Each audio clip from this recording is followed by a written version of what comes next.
Você está em mais uma videoaula, você está em meu canal e esta é mais uma videoaula das lições bíblicas adultos da CPAD, primeiro trimestre de 2024.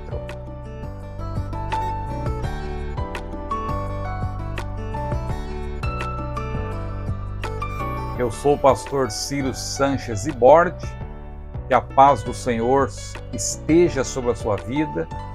Você é muito bem-vindo aqui, você que já é inscrito, peço-lhe por gentileza que curta este vídeo, compartilhe. Você que não é inscrito também, se gostar do vídeo, claro, curta, compartilhe. Você que já é inscrito, se desejar, seja membro.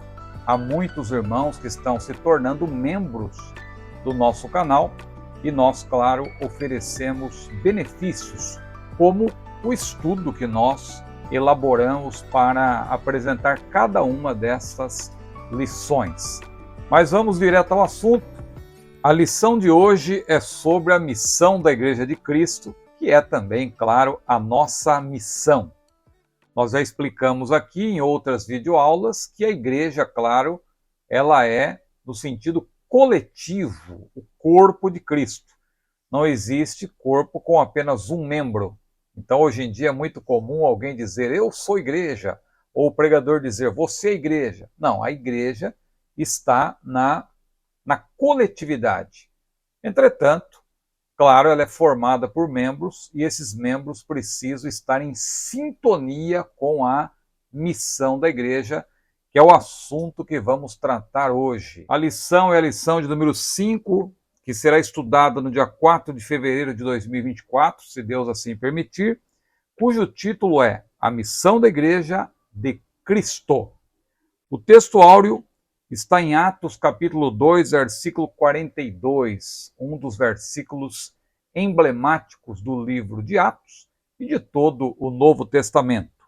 E perseveravam na doutrina dos apóstolos e na comunhão e no partir do pão e nas orações.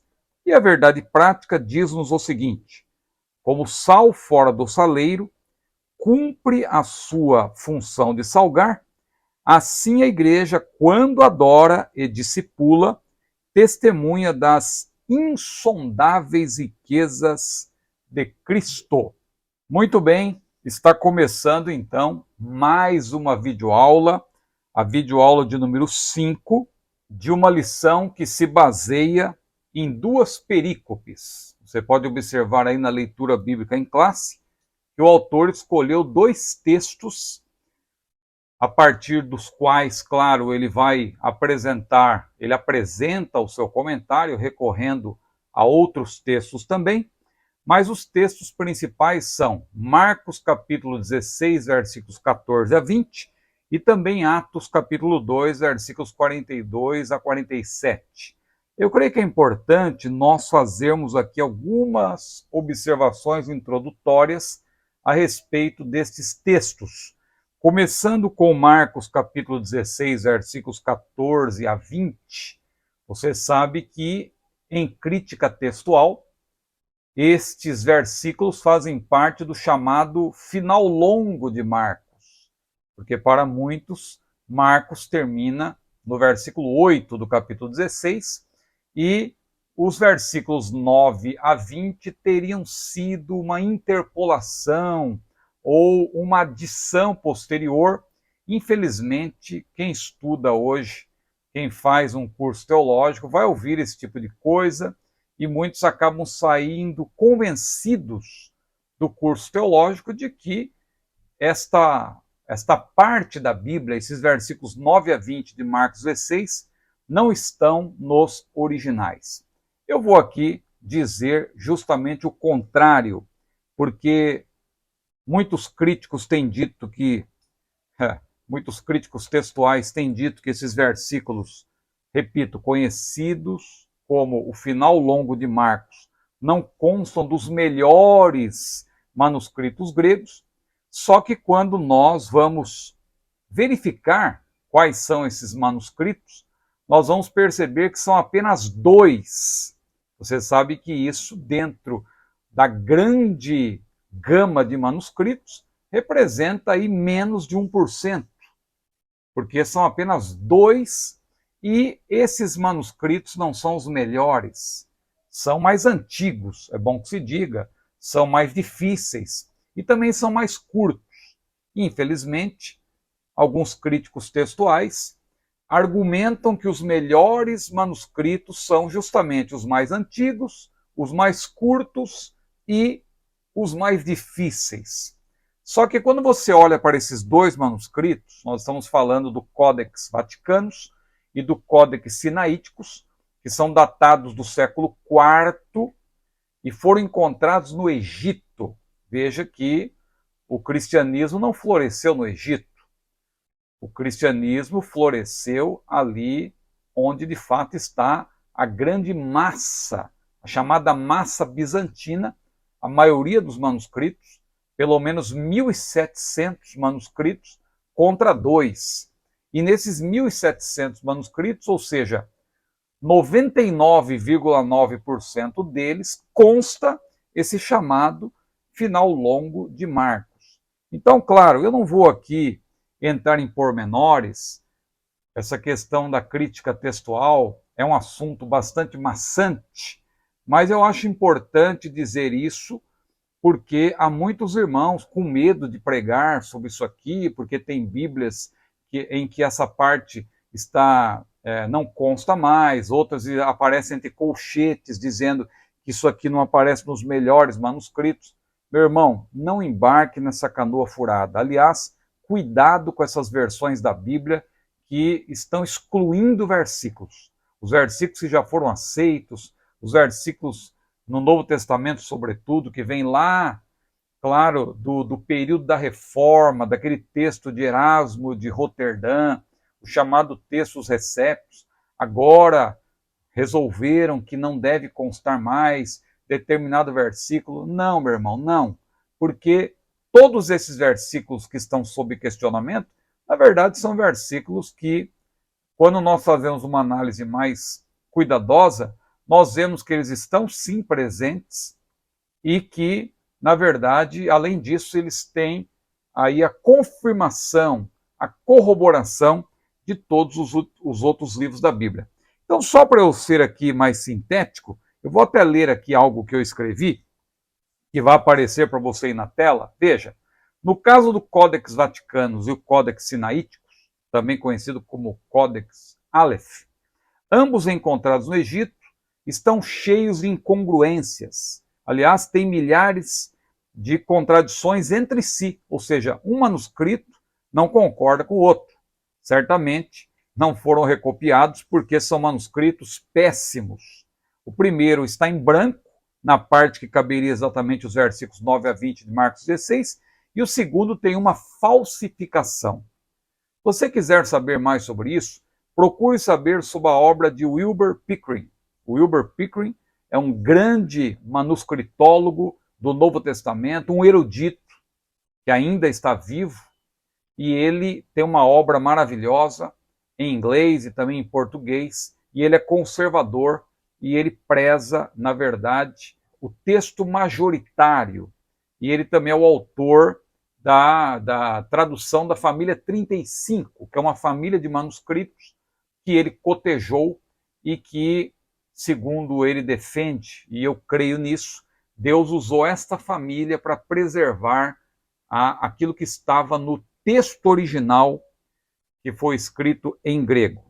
O texto majoritário, quando nós falamos, claro, é a maioria dos manuscritos bizantinos, isto é, 99,9%, ou cerca de 1.700, todos encontrados na região onde o cristianismo floresceu, que apresenta, sem dúvida, o chamado final longo de Marcos, conteúdo que é confirmado, repito, e consubstanciado por todo o Novo Testamento. Então, mais uma vez, fica aqui o meu alerta. Cuidado com essas versões da Bíblia que estão excluindo versículos e até passagens inteiras, como, por exemplo, a perícope da mulher adúltera, lá, João capítulo 7, versículo 53, até o capítulo 8, versículo 11, mais ou menos.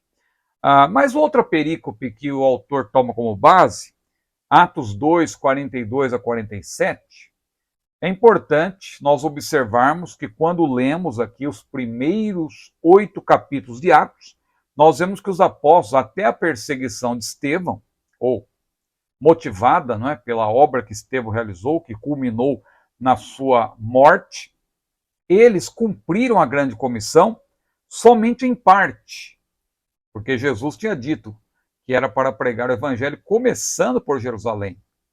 Jerusalém, Judéia, Samaria, de maneira concomitante, até os confins da terra. Mas até o capítulo 8 você vê que a igreja estava ainda circunscrita a Jerusalém. Por outro lado, a perícope em apreço mostra que na igreja primitiva, a despeito de ela não estar cumprindo a grande comissão da maneira como Jesus lhe entregou, começando por Jerusalém e avançando para outras regiões, mas nós vemos nessa perícope, Atos 2, 42 a 47, que a igreja primitiva havia nela perseverança na doutrina apostólica, na comunhão, no partir do pão, nas orações, além de muito temor, unidade, bem como um comunitarismo generoso e voluntário. Não vá confundir com comunismo. Eu disse comunitarismo e nós vamos explicar daqui a pouco. Como resultado, além de não faltar nada a ninguém, havia salvação, muita alegria e milagres, realizados todos pelo Espírito por meio dos apóstolos. Portanto, a lição de hoje trata da missão da igreja. Este é o objeto do nosso estudo, especialmente à luz das perícopes acima, Marcos 16, 14 até o 20, e também Atos 2, 42 a 47. A eclesia, a igreja, formada pelos chamados para fora do mundo para formar parte do corpo de Cristo, tem como missão proclamar a poderosa mensagem da cruz, uma das facetas da multifacetada grande comissão, a qual foi confiada à sua igreja pelo fundador, que é o Senhor Jesus. Além disso, a igreja é uma comunidade adoradora, de comunhão, cujo papel é extremamente relevante, haja vista sua influência sobre o mundo como luz do mundo e sal da terra. Então é isto que nós vamos abordar. Nós vamos falar da igreja e a sua missão quíntupla, como comunidade adoradora, mas também como cumpridora da grande comissão. Aí você tem mais três papéis da igreja, que é proclamar o evangelho, fazer discípulos de todos os povos e também, claro, doutriná-los continuamente. E você vai ver também que a igreja é uma comunidade edificadora. Então ela adora, ela proclama, ela faz discípulos, ela também doutrina e ela, na verdade, tem esse papel de edificar os crentes. E claro que essa edificação acontece por meio da palavra, mas também pelos dons concedidos pelo Espírito Santo à igreja, concedidos e também instrumentalizados pela ação do Paracleto. Muito bem, vamos então para o primeiro tópico, que é o seguinte: pregação e instrução.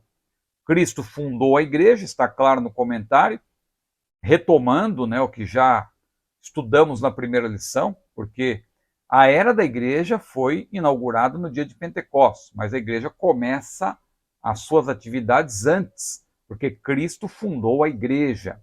Cristo criou, formou e fez a igreja. Ele fundou a igreja. Então, Cristo fundou a igreja, cuja era foi inaugurada no dia de Pentecostes, para que ela fosse uma abençoadora agência do reino de Deus para o mundo. A bênção de Deus vem sobre aqueles que creem na pregação do evangelho, que é loucura para os que perecem, diz a Bíblia, mas para nós, ou para aqueles que são salvos, é o poder de Deus. Aprove a Deus salvar os crentes, diz a Bíblia, pela loucura da pregação. Porque Deus usa as coisas fracas deste mundo para confundir as fortes. Deus usa as coisas loucas deste mundo para confundir as sábias. E Deus usa as coisas vis e desprezíveis e as que não são, diz a Bíblia, para aniquilar as que são. O primeiro ponto, então, proclamando as boas novas, é um ponto em que nós podemos explorar bem o primeiro texto aí, Marcos 16, 14 a 20, a primeira perícope, que eu fiz questão de dizer que ela é bíblica, ela está no texto bíblico original, mas, irmão Ciro, como que o irmão sabe? O texto original não existe.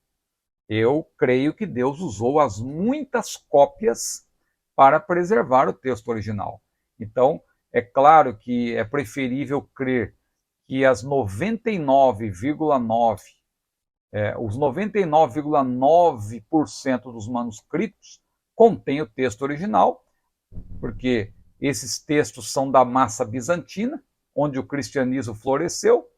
É melhor crer que Deus usou as muitas cópias, porque as igrejas, quando recebiam ali os manuscritos, eles iam copiando e recopiando. Agora, se lá no Egito encontraram 2 manuscritos que são mais antigos, do século IV, e estavam preservados, por quê? Porque não foram usados. Um deles, inclusive, estava dentro de um cesto, aparentemente tinha sido descartado. Ou seja, era um manuscrito que não era de boa qualidade, tinha sido deturpado. O Egito era um lugar de muitas falsas religiões. Então, eu creio que os críticos textuais, eles se equivocam quando eles dizem que estes manuscritos são os melhores. Eles são mais antigos, mas dizer que eles são os melhores, eu creio que aí é uma questão muito pessoal, é uma opinião da qual eu discordo. E não somente eu citei aqui o Dr. Wilbur Pickering, que é uma autoridade no assunto, e você, tomando conhecimento da obra dele, você vai entender por que Marcos 16, 9 a 20, está sim no texto original. Então, tomando como base parte desse chamado final longo de Marcos, os versículos 14 a 20, nós podemos entender o quê? Primeiro, a igreja recebeu a missão de pregar o evangelho. O verbo grego para pregar aqui é kerisso, proclamar no grego. Pregar o evangelho, que no grego é euangelion, né, boas novas, é torná-lo notório, proclamá-lo, sem a necessidade de uma grande pormenorização. Este é o papel do proclamador do evangelho, do pregador, do evangelista. Ele não tem tempo de apresentar grandes pormenores, mas ele fala da obra da salvação. Então isso é proclamar o evangelho. Esse aspecto da grande comissão deve ser complementado, claro, com outros 2 constantes de Mateus 28, 19, quando Jesus disse: ide e ensinai as nações, batizando-as em nome do Pai e do Filho e do Espírito Santo, ensinando-as a guardar tudo que vos tenho ordenado, e eis que estou convosco todos os dias até a consumação dos séculos. Eu já expliquei aqui em outras aulas, sobretudo no trimestre sobre missiologia, que ensinar aqui no grego, maseteu é o verbo, na verdade é fazer discípulos. E o segundo verbo ensinar que aparece, ensinando-as a guardar, na verdade é o verbo didasko, que tem a ver, claro, com o ensino teológico. São 2 coisas diferentes. Ensinar no sentido de fazer discípulos é ensinar por meio do exemplo, não é ensinar apenas oralmente. E depois tem o ensinar continuamente, que é no sentido de doutrinar. Então, cabe à igreja proclamar, também fazer discípulos, dentre aqueles que creem, e também doutriná-los continuamente. Mas o texto de Marcos dá ênfase apenas para a proclamação. Ide, pregai, ou seja, querisso, ou proclamai o evangelho.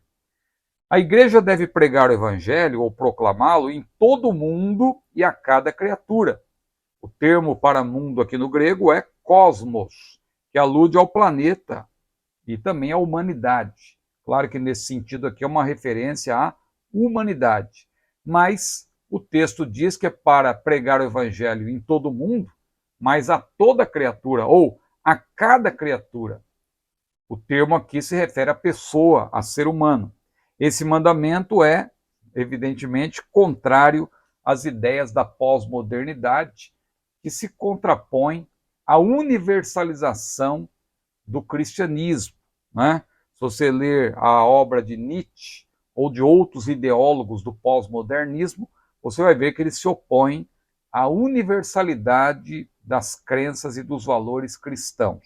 Mas um outro ponto importante nessa perícope de Marcos 16, 14 a 20, é que a tarefa da igreja não se completa com a proclamação do evangelho. Olha como o texto é claro. Jesus disse: quem crer e for batizado será salvo, mas quem não crer será condenado. Esta etapa, o batismo em água, é posterior, claro, ao discipulado. E aí você já vê a harmonia entre o que Marcos registrou e o que Mateus também registrou, porque os 4 evangelhos eles se completam. Então veja que o batismo ele deve acontecer, claro, após o discipulado. Por isso que Jesus disse: ide, fazei discípulos. O batismo não salva ninguém, mas quem é salvo, evidentemente, e discipulado, deseja ser batizado. É o que aconteceu com aquele eunuco da rainha Candace dos etíopes, que ali passou por um processo de discipulado bastante dinâmico ali, intensivo, né, por parte de Filipe, que certamente era um homem muito capaz, que além de proclamar o evangelho, ele deu ali uma aula, ele apresentou para aquele homem, a partir de Isaías, capítulo 53, claro que a Bíblia naquela época não estava dividida em capítulos e versículos, mas ele estava vendo exatamente o texto que equivale ao nosso Isaías 53, e Filipe ali com muita ousadia e conhecimento e graça instruiu aquele homem, e aquele homem disse: eu quero ser batizado. E Filipe ali logo lhe perguntou: é lícito? Né? Lhe disse: é lícito, se creres de todo o coração. E ele disse: eu creio que Jesus é o Filho de Deus. E diz a Bíblia que ambos desceram à água, ou seja, o homem foi batizado nas águas, e o batismo foi por imersão. E depois ele seguiu jubiloso ali, feliz, o seu caminho para a Etiópia, enquanto Filipe andou no meio de transporte de Deus e já se achou em Azoto. E um último ponto importante dessa perícope de Marcos 16, versículos 14 a 20, é a proclamação do evangelho sendo confirmada pelo Espírito Santo. Ou seja, assim como Jesus prometeu que os sinais seguiriam os que crescem, quando a igreja nascente começou a sua tarefa de proclamação do evangelho, essa foi confirmada pelo Paráclito. Você vê isso no livro de Atos várias vezes. Lembre-se, por exemplo, do capítulo 4, quando a igreja estava sendo perseguida, e eles oraram a Deus, e a oração foi a seguinte: Senhor, ouve-nos enquanto estendes a mão para curar e fazer sinais, prodígios, maravilhas. E dali a pouco diz a Bíblia que moveu-se o lugar em que estavam reunidos e todos foram cheios do Espírito Santo e anunciavam com ousadia a palavra de Deus. O Espírito Santo confirma a pregação, a proclamação do Evangelho, e isso está claro lá em Marcos capítulo 16, versículos 14 a 20, porque o Senhor Jesus mesmo disse: esses sinais seguirão aos que crerem, em meu nome expulsarão os demônios, falarão novas línguas, pegarão nas serpentes, e se beberem alguma coisa mortífera não lhes fará dano algum, e porão as mãos sobre os enfermos, os curarão. E diz a Bíblia que quando os apóstolos, quando a igreja nascente saiu para pregar o evangelho, para fazer a obra de Deus, a proclamação do evangelho, diz a Bíblia que o Espírito Santo, diz a Bíblia que Deus confirmava a obra com os sinais que ali acompanhavam a pregação do evangelho. Então, esse primeiro ponto trata disso, a proclamação das boas novas, proclamando as boas novas. O segundo ponto, o objeto da pregação.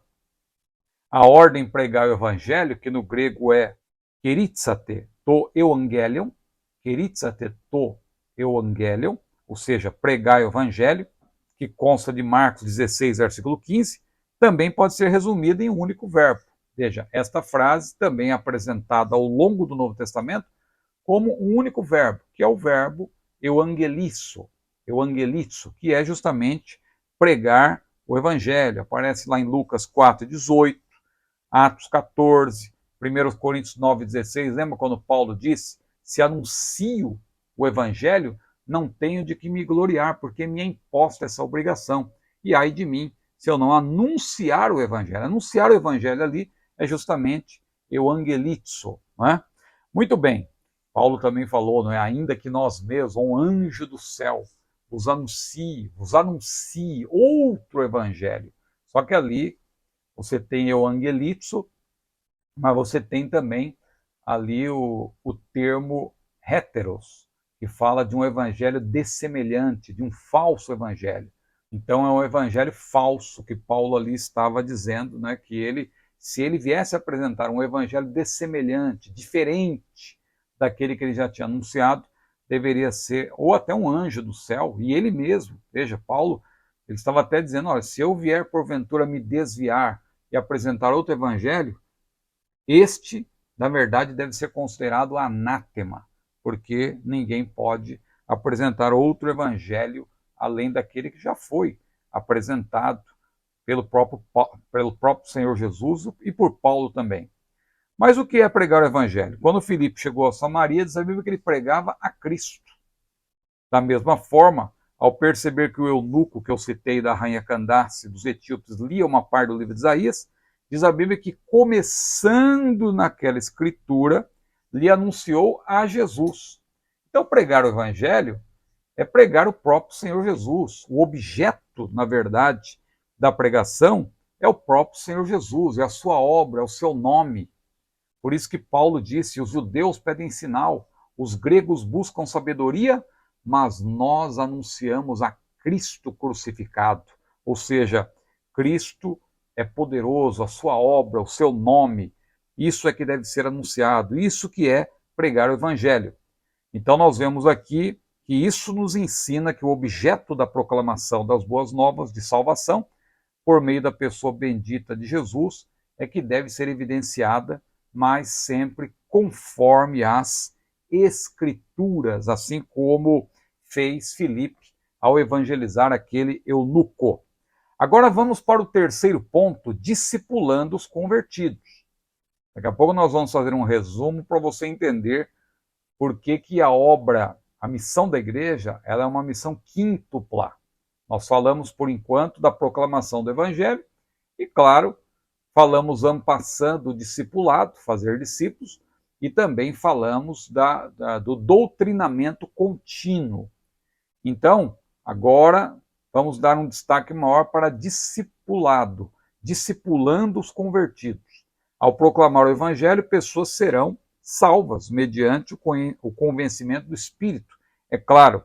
E a igreja também foi chamada para discipulá-las. Discipular é mais que ensinar oralmente, repito, e também é mais que alcançar nações, porque a nossa versão corrigida diz ide ensinar as nações. Só que quando você lê no grego, você vai ver que o termo indica algo mais profundo. Ensinar, na verdade, é fazer discípulos. E nações, na verdade, o termo etnos diz respeito a povos, a milhares de povos, a muitas nações, a dezenas, centenas de nações, mas você tem milhares de povos que precisam ser alcançados. O evangelho tem que ser proclamado diante deles, ou a pregação deve ser apresentada a eles, e aqueles que se converterem precisam ser discipulados. É preciso evangelizar os milhares de grupos étnicos que há no mundo e fazer discípulos por meio do exemplo de uma vida santa. Então veja que eu coloquei aí, ó, no nosso roteiro. Jesus pregava o evangelho e fazia discípulos. Ele é o nosso modelo. Ele é o paradigma. Ele deu o exemplo de como discipular novos convertidos e treiná-los. Aí estão as referências. Aprendei de mim que sou manso e humilde de coração. Eu vos dei o exemplo para que, como eu vos fiz, façais vós também. E Pedro, pregando na casa de Cornélio, disse como Deus ungiu a Jesus de Nazaré com o Espírito Santo e com virtude, o qual andou fazendo bem e curando a todos os oprimidos do diabo, porque Deus era com ele. Então, é por isso que em Mateus 28:19, o Senhor Jesus ordenou, no grego, veja, massiteusat pantatá etne, literalmente, fazei discípulos de todos os povos. Não é ensinar oralmente as nações, não, é fazer discípulos. Tem que dar o exemplo, como Jesus fez. E de todos os povos. O verbo ensinar aqui, massiteu, significa fazer discípulos. E o termo etnos, como eu falei, se refere a povos. Paulo e Barnabé são exemplos também nesse sentido, porque eles adotaram justamente o modelo de Mateus 28:19. Eles proclamavam o evangelho, evangelizo, diz o texto lá em Atos 14:21, e tendo anunciado o evangelho, o verbo aqui declinado é euangelisamenoi, naquela cidade, e tendo feito muitos discípulos, ou seja, massiteusantes, voltaram para Listra, Icônio e Antioquia. Em outras palavras, eles proclamavam o evangelho e também discipulavam, faziam discípulos, faziam muito discípulos. Agora, por causa da falha em fazer discípulos, há muitos crentes nominais nas igrejas locais. Não basta proclamar o evangelho, você tem que fazer discípulos. Infelizmente, em muitas igrejas locais, prega-se o evangelho e depois esquece-se completamente de formar discípulos e apenas mantém-se as pessoas ali, sendo, na verdade, recebendo entretenimento, divertimentos, diversão, à base de pragmatismo, utilitarismo, hedonismo, para segurar, especialmente os jovens. Mas, na verdade, cumprir a grande comissão é formar discípulos, doutriná-los, para que eles, de fato, sejam crentes de verdade. É só lembrar aí da parábola do semeador. A boa semente, que não muda porque representa a palavra de Deus, caiu em 4 tipos de terreno. Agora, qual que prosperou? A boa terra. Os outros tipos de terreno, o terreno em que havia pedras, também havia um terreno espinhoso, e outro terreno também à beira do caminho, que a ave do céu vinha e tirava a semente. Então, veja, isso fala, na verdade, de tipos de terreno. E a nós também cabe preparar bem a boa terra, né, para que a pessoa ela receba a palavra e depois a terra seja cuidada para que a pessoa, claro que isso também depende de uma escolha individual, mas cabe a nós também fazer o nosso papel. É importante estudar a parábola do semeador.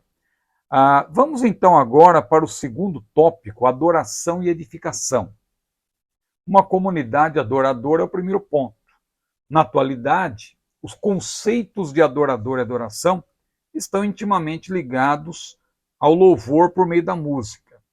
Mas o termo adorador, que tem sido usado inclusive como um título por quem louva o Senhor cantando ou tocando instrumentos, a rigor, segundo as Escrituras, está equivocado, porque adorador é sinônimo de servo do Senhor, aquele que serve a Deus. As palavras de Jesus em João 4, 23 a 24, evidencia que, infelizmente, são poucos aqueles que de fato servem ao Senhor, que são adoradores de fato, verdadeiros adoradores. Então veja que Jesus falou que o Pai procura. Se o Pai procura, é claro que Deus sabe onde estão todos eles, mas essa força de expressão é para evidenciar que são poucos os fiéis, são poucos aqueles que adoram ao Senhor. Eu coloquei no nosso roteiro a adoração no Antigo Testamento para estudo e a adoração no Novo Testamento. Sempre você vai perceber que a adoração tem a ver com quebrantamento, prostração. Não tem nada a ver com adoração extravagante. Aliás, são termos que eles se autodestroem, são autoexcludentes. Eles se excluem mutuamente, porque se a adoração não pode ser extravagante. Claro que esse termo surgiu por causa de um livro, de uma autora que quis falar de algo assim, digamos, extravasante. E alguém aqui no Brasil, o tradutor, resolveu colocar extravagante. E aí começou a partir daí surgir todo tipo de dança, coreografia, Mas a adoração, do ponto de vista bíblico, não tem a ver com isso, não.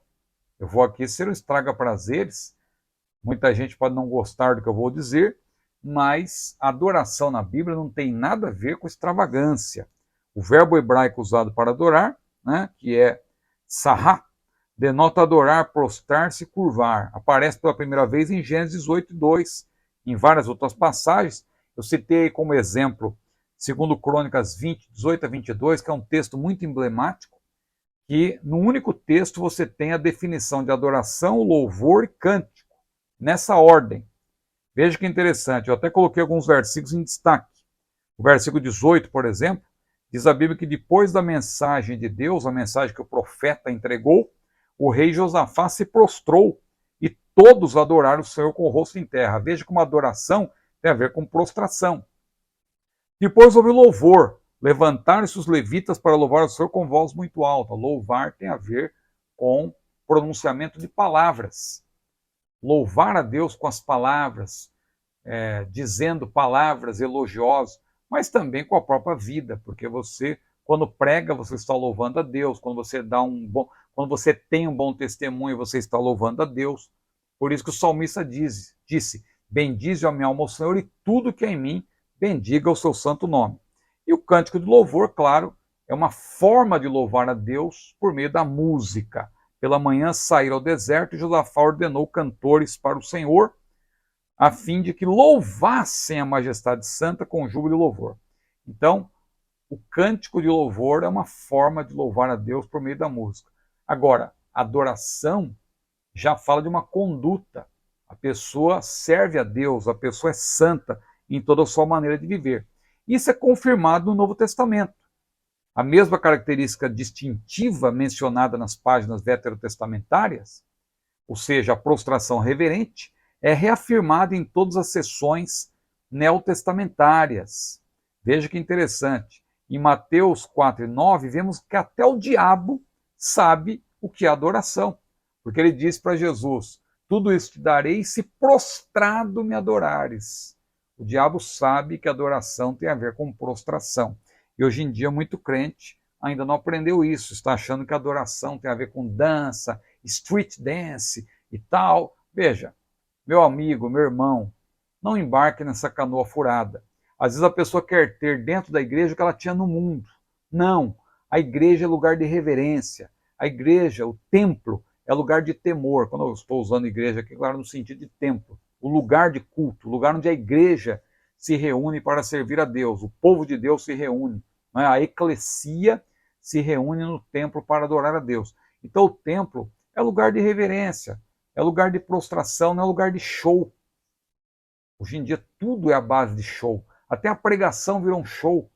A pregação hoje em dia parece que não tem mais importância. O que vale é o show, é o fundo musical. Aliás, não tem só mais fundo musical hoje em dia. Além do fundo musical, tem que ter uma verdadeira banda atrás, tocando, e bateria e tal. Por quê? Me parece que a pregação em si perdeu a importância. Só que quando eu olho para a Bíblia, eu vejo que a exposição da palavra ela é suficiente. E o Espírito age por meio da palavra. Não é necessário que haja essas muletas ou aí recursos extras para embelezar a palavra. Não, a palavra é suficiente. Ah, irmão Ciro, mas então não precisa de microfone, não precisa... Meu irmão, você tem que saber identificar quando um recurso é para amplificar a mensagem, que é o caso do microfone, o som, serviço de som, e quando um recurso é usado para modificar a mensagem. Porque a música não é neutra. A música exerce influência sobre os ouvintes. Então, quando uma música é tocada de fundo, imagina uma música conhecida, por exemplo. Uma música que você conhece de uma cantora famosa e tal, por exemplo, a cantora Eixla, um terremoto vai acontecer aqui. Aí, vamos dizer que o músico começa a colocar ali, ou o guitarrista, dedilhar, você automaticamente vai se conectar à música. A música exerce influência sobre o auditório. Ah, mas o fundo musical é uma música neutra que ninguém conhece. Engano seu, não existe música neutra. a música ela vai gerar alguma reação, ela vai, na verdade, condicionar o auditório. Por isso que os grandes pregadores ao longo da história não usavam fundo musical, desde Jesus até Billy Graham, porque Billy Graham nunca utilizou fundo musical. No final, depois da exposição, as pessoas ali, os músicos entravam cantando, mas já era na hora do apelo. Durante a exposição, não. Quando você olha para a história, e eu falo com conhecimento de causa, você sabe que eu gosto dessa área da pregação, tenho livros nesta área, você sabe que o fundo musical ele surgiu no fim da década de 80 entre os pregadores malabaristas, os animadores de auditório e também os milagreiros, porque os pregadores que expõem a palavra nunca precisaram de fazedor de fundo para pregar a palavra de Deus. Veja se Paulo fazia isso. Paulo já tinha, no tempo do Novo Testamento, já tinha muita música, mas não consta que Paulo precisava de um fazedor de fundo. Mas veja, eu abri um parêntese aqui, deixa eu voltar. A adoração no Novo Testamento é a expressão máxima de obediência e reverência ao Senhor. Olha aí, eu coloquei vários verbos, né? O autor cita aí, por exemplo, o verbo latreu, ou ele usa, na verdade, o substantivo latria, né? Mas, na verdade, tem outros verbos, como, por exemplo, sebomai, sebazomai, o próprio latreu, eusibel, e assim por diante. Adorar é o reconhecimento, diz Weine, direto a Deus, da sua natureza, atributos, caminhos, reivindicações, quer pela saída do coração em louvores e ações de graças, quer por ações feitas em tal reconhecimento. E aí eu faço uma explicação também, você que é membro do meu canal, vai receber esse roteiro, veja, em espírito e em verdade, o que significa, e como será a adoração no céu, da mesma forma. Ela vai ser uma adoração, na verdade, conforme está na Bíblia, uma prostração. Não é um show, como muita gente pensa. Você vai ver lá que o modelo que está no livro de Apocalipse, quanto à forma, nós vemos que tem a ver com prostração reverente. No céu não haverá adoração extravagante. E quanto ao conteúdo, você vai ver que mesmo no céu, a adoração continua sendo uma adoração cristocêntrica. Agora veja o segundo ponto, uma comunidade edificadora. Agora sim, fazendo um resumo, qual é a missão da igreja? A missão da igreja ela é quíntupla. A missão da igreja, e eu falo aqui da missão de cada igreja local, deve ser, na verdade, quíntupla. Primeira, acabamos de citar agora, adorar a Deus. Veja que tudo isso deve ser feito para Deus, não tem uma ordem, o que é mais importante. Claro que tudo isso é importante, mas agora, claro que a nossa comunhão com Deus está em primeiro lugar, então eu coloco aqui em primeiro lugar a adoração. Então a missão de cada igreja local deve ser quíntupla. Primeira, adorar a Deus, mas não é só adorar a Deus, porque se a nossa missão exclusiva fosse adorar a Deus, Deus já nos teria levado para o céu, porque adorar a Deus lá é muito melhor do que aqui, não é? Se estamos aqui é porque tem uma tarefa a realizar além de adorar a Deus. Então, adorar a Deus, cumprir a grande comissão, que é uma missão tríplice, né? Proclamar o evangelho, fazer discípulos de todos os povos, doutriná-los continuamente, e aí vem uma quinta tarefa que nós vamos abordar ainda, edificar seus membros. Nós temos que cumprir todos esses 5 pontos, porque a igreja ela é uma comunidade adoradora, proclamadora, formadora de discípulos, ensinadora e edificadora. Olha quantos versículos importantes que eu coloquei aí no roteiro. A igreja comparada é um edifício, e cada um de nós é uma pedra viva, firmada em Cristo, a rocha da nossa salvação. É o que Pedro falou, chegando-vos para ele, pedra viva, reprovada, na verdade, pelos homens, mas para com Deus eleita e preciosa. Vós como pedras vivas, disse Pedro. Então nós somos pedras vivas nesse edifício. Tendo o Senhor como fundamento, devemos edificar uns aos outros. Por isso o apóstolo Paulo afirma, veja cada um como edifica sobre ele. Essa edificação ocorre, sobretudo, por meio da palavra, porque a palavra de Deus é o fundamento nesse sentido, e também os dons. Vamos agora para o terceiro e último tópico, comunhão e socialização. Porque além da sua missão principal, repito, que é quíntupla, e até como resultado do exercício desta, a igreja local também deve ser uma comunidade preocupada com as questões sociais. Claro que essa não é a missão principal da igreja, mas se a igreja é uma comunidade edificadora, se lá há comunhão, é claro que ela vai preocupar-se com questões sociais, primeiramente relacionada com os seus membros. Por isso que Paulo, escrevendo aos Gálatas, ele diz: fazei o bem a todos, principalmente aos domésticos da fé, ou principalmente aos da família da fé. Então veja, o primeiro ponto, a fé na esfera fraternal, quando uns aos outros se edificam, a comunhão, koinonia no grego, que era um dos pilares da igreja nascente. Numa comunidade que se porta desse modo, os membros não vivem isolados, mas uns aos outros se ajudam, procurando saber o porquê de alguém ter faltado a uma reunião, preocupando-se com as necessidades de cada membro, e assim por diante. É uma comunidade que se ajuda mutuamente. Olha o segundo ponto, unidade e fraternidade. Uma comunidade solidamente edificada, cujos membros vivem autêntica comunhão, expressa-se por meio da unidade e da fraternidade. Estas duas qualidades, na verdade, decorrem dessa comunhão que nós mencionamos.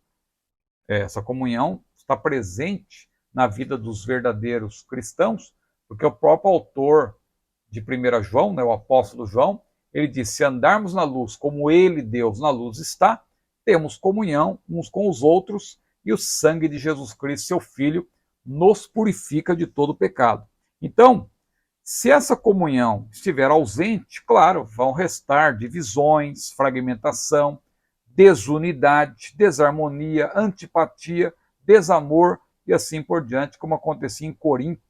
E Paulo teve que dizer: vocês ainda são carnais. Ou como acontecia também entre os Gálatas. Paulo falou que eles estavam mordendo-se uns aos outros, então não estava havendo ali unidade, coisa nenhuma. Mas a unidade só existe quando há comunhão. E o terceiro e último ponto, eu peço atenção especial para esse terceiro e último ponto, porque muitos utilizam esse texto de Atos 2, 42 e 47 para dizer que ali você tem um apoio ou um abono ao comunismo. Não, meu irmão, não. Não embarque nessa canoa furada. Sem dúvida, a fé cristã precisa ser expressa publicamente. Tiago tem como objetivo levar-nos a refletir sobre isso quando pergunta: se o irmão ou a irmã estiverem nus e tiverem falta de mantimento cotidiano, e algum de vós lhes disser: ide em paz, aquentai-vos e fartai-vos, e não lhes derdes as coisas necessárias para o corpo, que proveito virá daí? Então veja, nós temos que nos preocupar com os nossos irmãos e também com os de fora, aqueles que nós pudermos ajudar. Entretanto, agora sim o que eu queria mencionar, alguns teólogos alinhados com o pensamento marxista têm citado de modo errôneo Atos 2, 44 e 45 especialmente, em apoio do comunismo cristão, entre aspas. Agora, imitar a comunhão fraterna da Igreja de Jerusalém, uma espécie de comunitarismo e não comunismo, antes do tempo, o que foi uma solução provisória e necessária, seria o mesmo que praticar o comunismo? Claro que não. Eu falo disso no meu livro Barnabé, o pregador de fé e obras, no primeiro capítulo. Se você ler lá, você vai ver que eu falo de Barnabé, que era altruísta e não comunista, e eu falo também dessa situação que havia na igreja. Então, comunitarismo não é comunismo. Eu explico, e você que é membro do meu canal vai receber o roteiro. A comunidade de capital de bens da igreja primitiva não era coercitiva. Aí está uma diferença fundamental entre comunismo e comunitarismo. O comunitarismo não é coercitivo. Era isso que acontecia na igreja primitiva. As pessoas eram voluntárias, elas doavam voluntariamente. Tanto que Maria, mãe de João Marcos, parente de Barnabé, ela tinha propriedade, ela tinha servos trabalhando para ela. Ela era então uma burguesa da época? Não. Isto mostra que aqueles que doavam faziam isso de maneira voluntária. E eu cito aí algumas referências, como Frank Harrington, Justo Gonçalves e assim por diante. Aliás, você que receber o meu esboço vai ver que eu cito aqui, ó, várias referências, né? Livros que você poderá ler, poderá adquirir para consubstanciar aquilo que você está apresentando.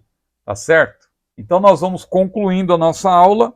Aqui eu quero ler a conclusão que o autor nos apresenta, que é a seguinte: vimos que a Igreja de Cristo tem uma grande missão aqui na Terra. Ela foi chamada para ser sal e luz. Como sal, ela salgará o mundo com a mensagem da cruz em uma sociedade que está corrompida pelo engano do pecado. Como luz, ela resplandecerá nas densas trevas que cobrem o mundo sem Deus. É o que Paulo falou.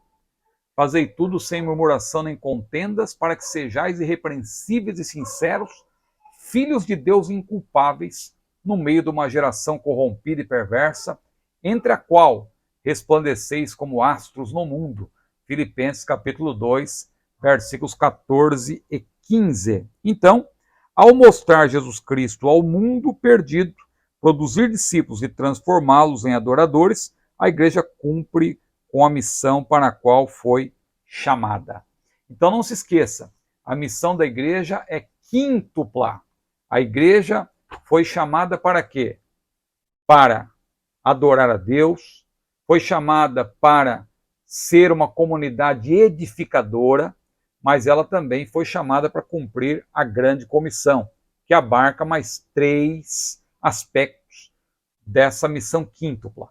Então, veja, adorar a Deus, também edificar, mas ainda proclamar o Evangelho, formar discípulos e doutriná-los continuamente. É o que nós apresentamos nesta lição.